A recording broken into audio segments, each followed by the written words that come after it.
LG साहब के बारे में ये भी कहा जा रहा है कि पॉलिसी तो एलजी साहब ने अप्रूव की ना फाइनली, आखिरी दस्तखत तो उन्हीं का होता है। तो अगर कोई भ्रष्टाचार की नीयत से बनाई गई पॉलिसी थी तो एलजी साहब ने पास क्यों करी, और फिर पूछताछ करनी है तो एलजी साहब से ही पूछताछ करो। एलजी ने, दिल्ली के एलजी ने आज तक इनकी कौन सी पॉलिसी पास नहीं करी है।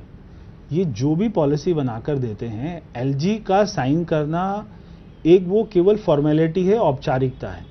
वो कभी भी कोई पॉलिसी को, अगर कोई पॉलिसी कैबिनेट ने पास करी है, उसके ऊपर में साइन किया है, तो कभी भी एलजी साहब नहीं रोकते हैं। इसलिए क्योंकि मैंने कहा वो सरकार नहीं चलाते हैं, वो केवल देखते हैं कि आपने पूरा प्रोसेस फॉलो किया या नहीं किया। अगर वो पॉलिसी सक्सेस होती है या वो खराब होती है तो उसका ठीकरा एलजी के ऊपर नहीं, वो सारा क्रेडिट वो अपना सरकार के ऊपर में जाएगा, वो एलजी के ऊपर नहीं जाएगा। अब संजय सिंह साहब ये कह रहे हैं सब मनोहर कहानियां हैं, आप कुछ भी कहते रहिए, ईडी कुछ भी लिख दे अपने कागजों में, इससे किसी का क्राइम थोड़ी साबित हो जाएगा। तो संजय सिंह ही कह दे, मैं कह रहा हूं अरविंद केजरीवाल ना कहे, संजय सिंह ही कह दे कि अगर भ्रष्टाचार साबित हो गया तो मैं राजनीति से संन्यास ले लूंगा। वो पॉलिसी के ऊपर में क्यों कुछ नहीं बोलते हैं, वो केवल मनोहर कहानियां, शिक्षा, स्वास्थ्य, फलाना, विपक्ष, हमें टॉर्चर किया जा रहा है, केवल ये सब क्यों बोल रहे हैं। अच्छा, आपने ये क्यों कहा कि अब कोई गांधी आपको नहीं बचाएगा, आप चाहे महात्मा गांधी की परिक्रमा कर लीजिए, चाहे राहुल गांधी की, कोई केसीआर आपको, कोई मुख्यमंत्री तेलंगाना के, वो नहीं बचाने वाले। अगर आपने भ्रष्टाचार किया है तो आपको कोई नहीं बचाएगा, अगर आपने नहीं किया तो आपको कोई जेल में नहीं। इसमें राहुल गांधी और केसीआर का नाम आपको क्यों लेना पड़ा? क्योंकि वो बार बार ये सारे विपक्ष के लोग एक साथ हो जाते हैं, क्योंकि इसमें केसीआर के परिवार के लोग भी इन्वॉल्व हैं। केसीआर की बेटी वो खुद यहाँ पर हमारे दक्षिण भारत के व्यापारियों को लेकर आई थी।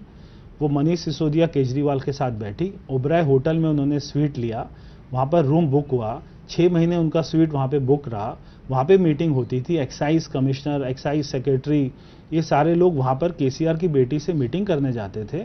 वहाँ पर इन्होंने पॉलिसी को फ्रेम किया।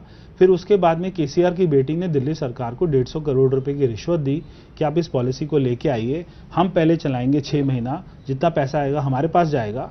तो ये सारी बातें इन्वेस्टिगेशन में सामने आ जाएंगी। मैंने के कविता से 2 दिन पहले इंटरव्यू किया था उनका, उनसे मैंने ये सवाल पूछा कि आपका नाम इसमें आ रहा है, तो उनका भी जवाब यही था कि नाम लेने से कोई किसी को कैसे रोक सकता है। उन्होंने कहा कि मैं आपका नाम ले दूंगी, आपने मुझे 100 करोड़ रुपए दिए, तो उसका मतलब आपने दे दिए क्या मुझे? देखिए, सीबीआई और ईडी चाहे हमारी सरकार हो भारत में, मगर ये दोनों एजेंसी हैं कि इनके ऊपर में प्रश्न नहीं उठाया जा सकता, क्योंकि दोनों एजेंसी अपने आप में पूरी अपना क्षमता है इनके पास कि ये अगर आपने कोई गलत काम नहीं किया तो ये जबरदस्ती का कोई आपके ऊपर में केस नहीं बनाएंगी। अगर आपके ऊपर में, आपके इन्वेस्टिगेशन में जितने लोग अभी तक पकड़े गए, उनसे जितनी जरूरी बातें आई हैं सामने, उसमें ये बातें आई हैं कि इन लोगों ने कहाँ पर मीटिंग करी, कहाँ पैसे का ट्रांसफर हुआ, किसको इन्होंने बोला कि वहाँ पर पैसा पहुँचा दीजिए, ये सारी बात आ गई है। तो इसलिए मैंने कहा कि अगर आपने भ्रष्टाचार किया है तो आप चाहे राजघाट चले जाइए, चाहे किसी मंदिर चले जाइए, चाहे राहुल गांधी जी की परिक्रमा कर लीजिए, चाहे सारे विपक्ष के लोग कोई मंच पर अपना मिलकर हाथ मिला लें, मगर अगर आपने भ्रष्टाचार किया है तो आपको कोई दुनिया की ताकत नहीं बचा सकती। इंडिया टीवी हर वक्त हर जगह डाउनलोड करने के लिए सर्च करें India TV news Google play store या ऐप स्टोर पर।